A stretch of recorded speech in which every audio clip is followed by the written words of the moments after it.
today, and I've been putting it off really because it's so heavy.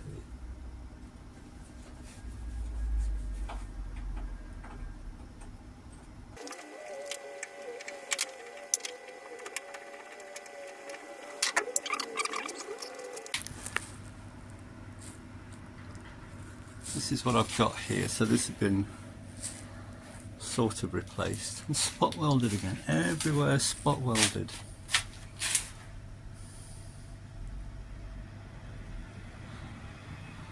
Well, I think that's all got to come off really. Let's clean it up.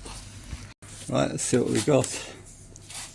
I've covered up the glass. I use wallpaper and I use that for making patterns and that sort of thing and masking up. And you've usually got an odd roll in the cupboard.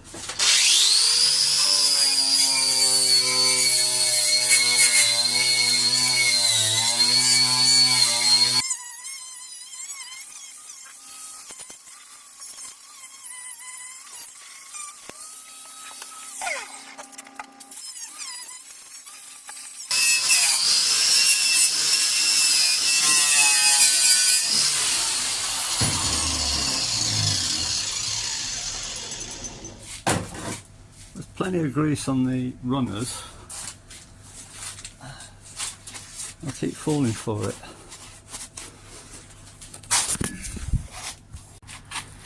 Right, so what have we got here? Could always do some more room, couldn't you?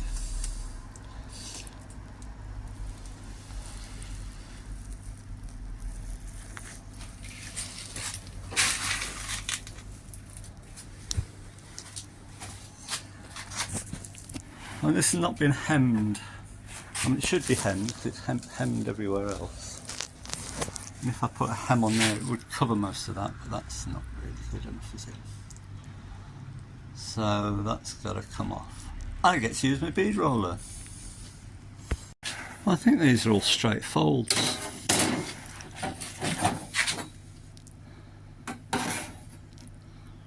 That's straight. That's straight. We've got a hump in it there, which I don't think should be there. Is that straight? No, that's not straight. It's straight there. Then up here, it goes off straight, but I don't think that's anything to worry about. So that I can do. I can't even do that in the brake, that's too big. I can do up to 37 inches I think in the brake, and that's more than that, I would say.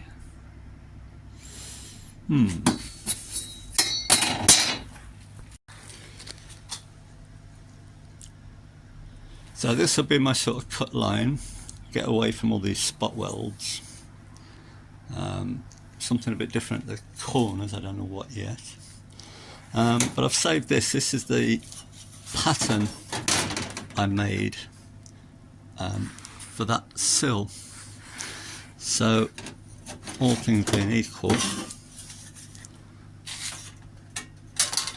that should go in there. There's quite a few gaps, so they are different. But I want to give myself a little bit more here. It's quite tight, and a little bit more, push that away a little bit more, it's tight there as well. So let's cut some metal. These are quite good. These are diamond blades for cutting steel. They do cut hot, they do cut a little bit more crudely, there's a lot more burr, but they last forever.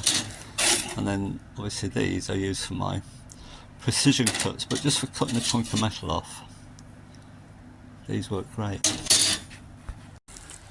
This is where you got to do a bit of jiggery pokery. So I reckon from there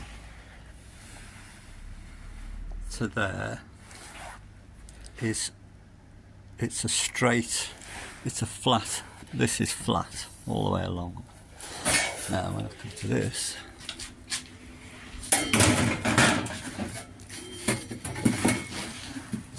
call that flat there, oops, hold on, that's about as flat as I can get it there. Then here it's starting to pull away. I'm going to go with what I think, because this is all over the place here, I can't rely on anything. And if I do that, and if I make a cut, if I cut this section out both ends, it will fit in my brake.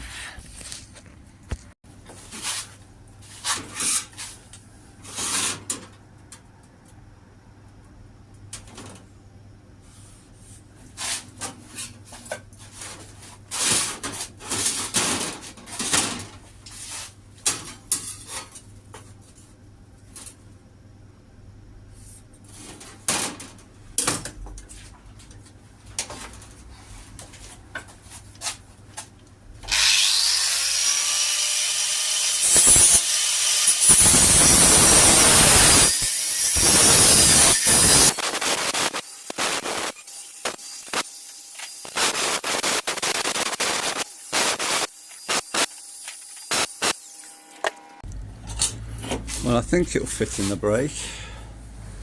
I haven't actually checked it yet. I've got 37.5 if I take these bolts out.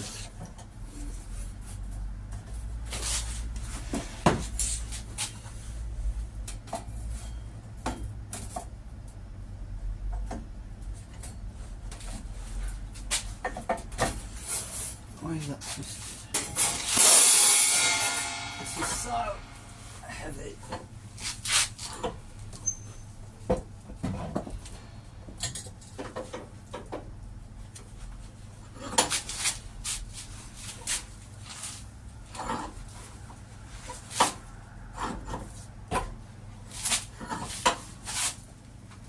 That's better.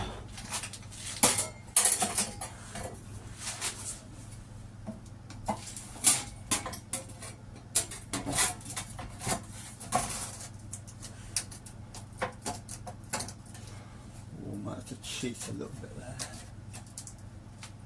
I think.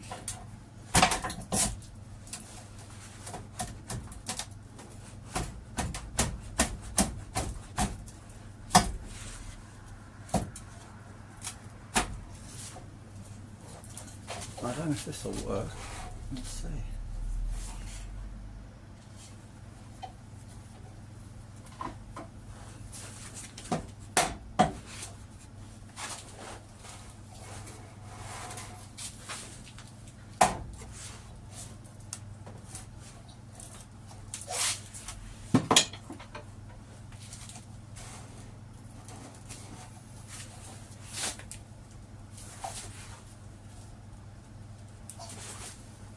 Right, so that one's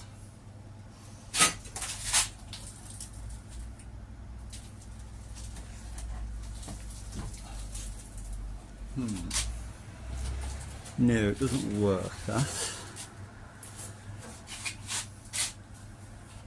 Try a bit more.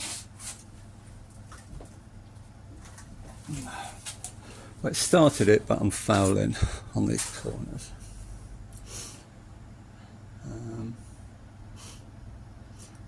I think just hammer it out. I mean, I could cut those off. Could just give me an extra weld.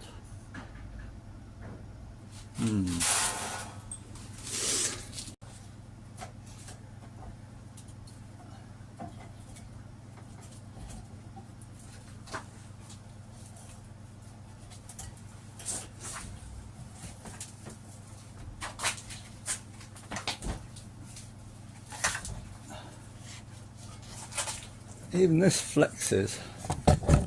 Oops.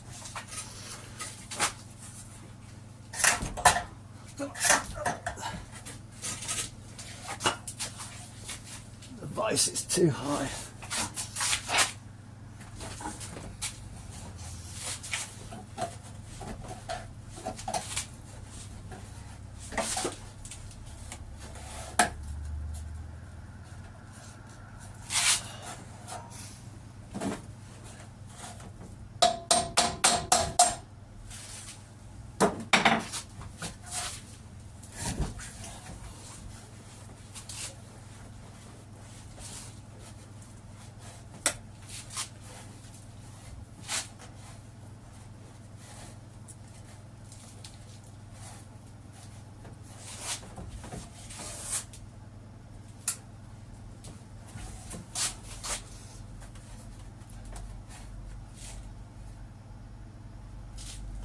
Right, I think we're there at that.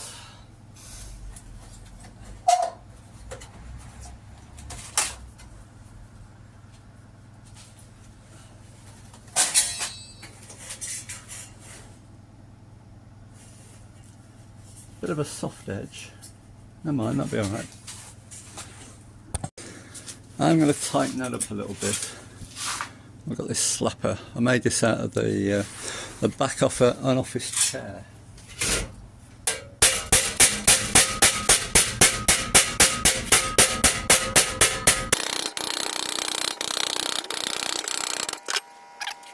I hadn't realised how useful this template would be.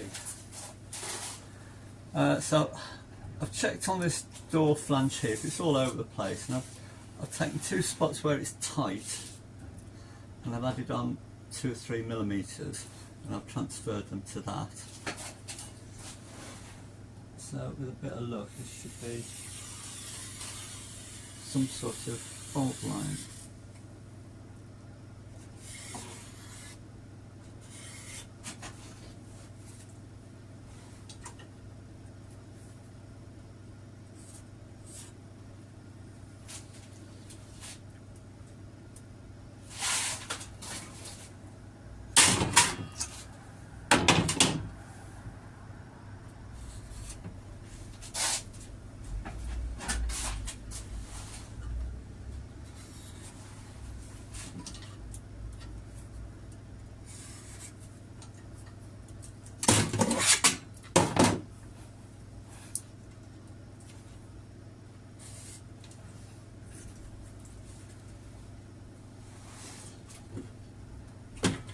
Now, do I try and, which side do I try and fold on?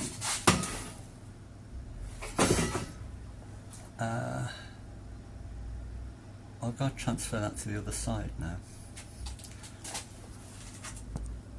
Well, I was hoping I could just lay that pattern on and draw around it on the other side, but it's too wide and I don't really want to push it down, so I'll need it for the other side. It wouldn't make a lot of difference if I cut it, but this will be alright.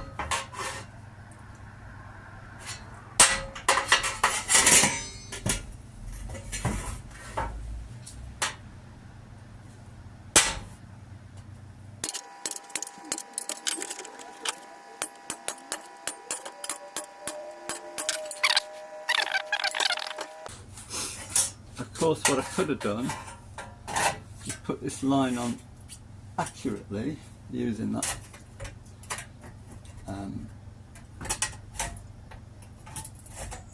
pattern, and then I could have moved it over to the other side and worked off this with a pair of dividers.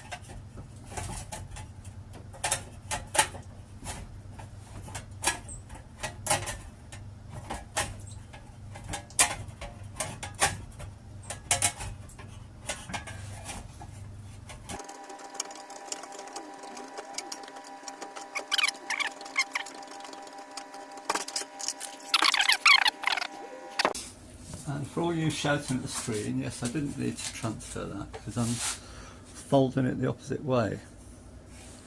Oh well, never mind.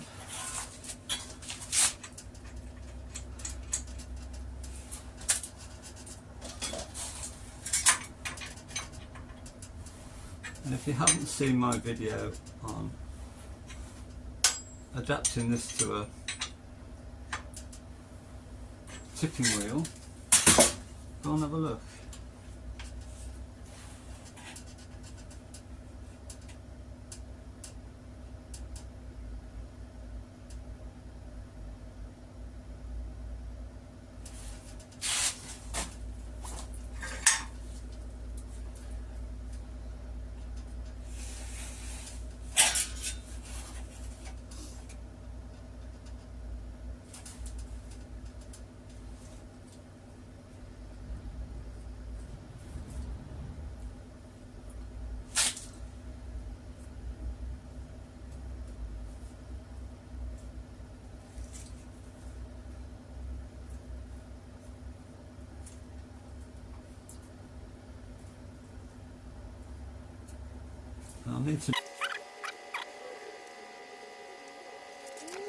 I think that's 3 times through the tipping wheel, and it's gone a bit crinkly, as you can see. So I think I'll do a bit of shrinking first. Try and pull it back and hammer this over a bit. And I don't have the luxury of a shrinker and a stretcher, so I've just got interchangeable dies. But you know, whenever I pick it up to use it, it's always got the right dies in. Maybe I do more of one than the other. I don't know. Just only needs a bit of a light going over, I think.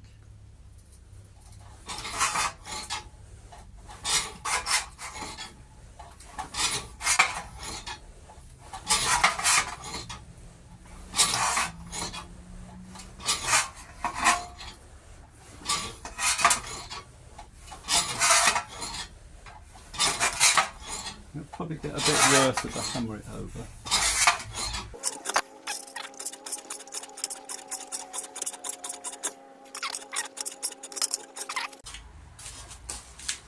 I bought this chunk of metal from a boot sale. That's going to be handy. It's got some nice shapes in it. Or I could just get away with a flat one there.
Well, that seems to fit the sill quite nice.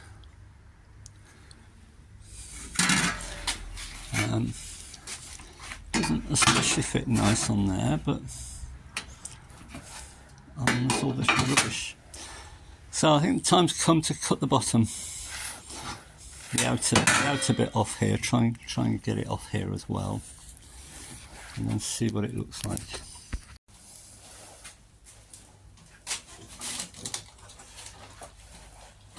This is really good for cases where you want to get right in there, where a normal disc would wear down too quick and you'd never finish the cut.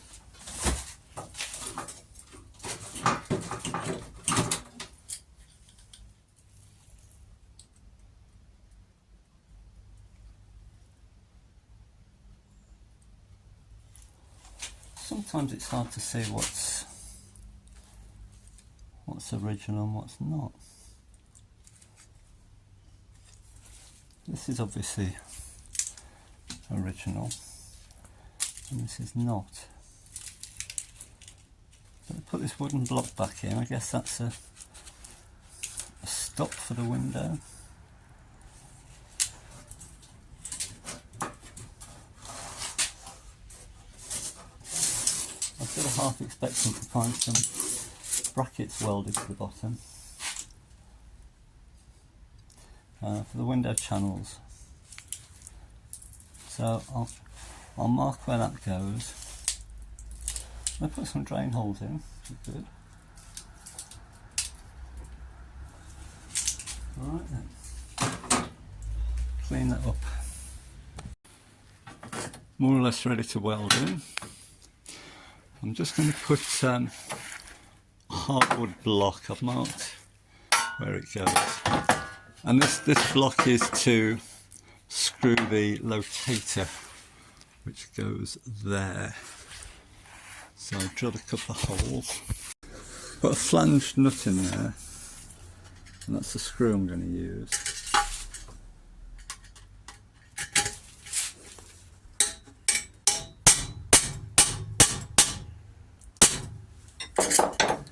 It just gives a nice countersink without actually drilling it. And I'll have to put a little bit of relief in the wooden block. Right, I've marked the screw holes.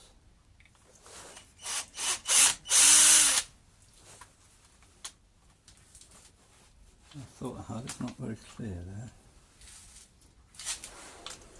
Where is it?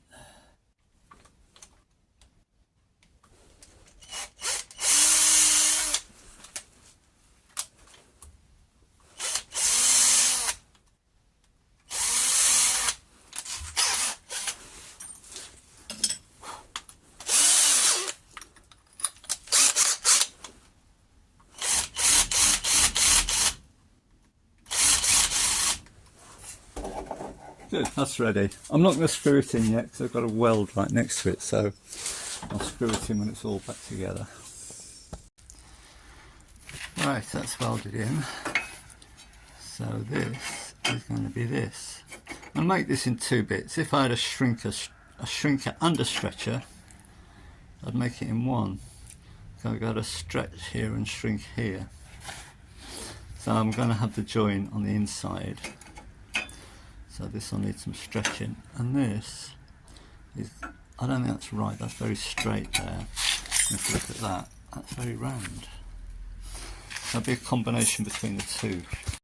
Right, I think I can wrestle that into place, and the corner actually became good there, so I didn't need to put on another flange there. I had enough metal just to curl it over. So let's get that on.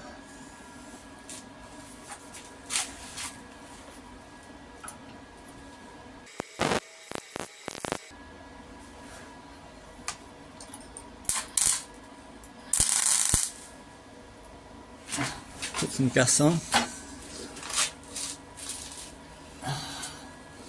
How many times have you done that?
Right, that end's sort of complete.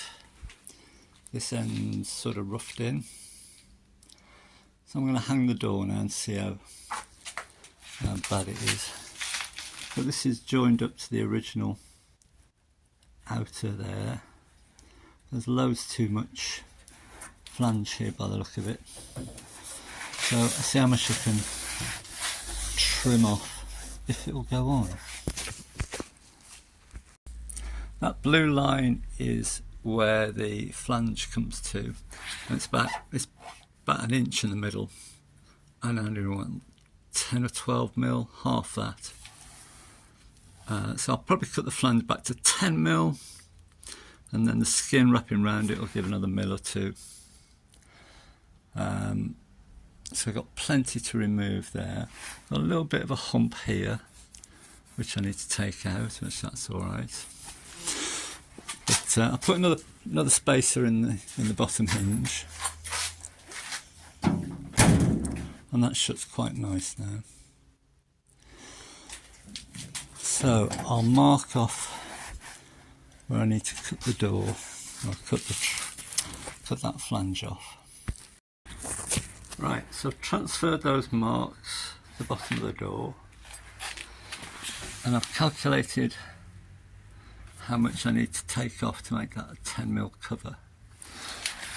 Transferred all those onto here, and of course none of them really line up, so I'm picking a sort of in between, hope for the best.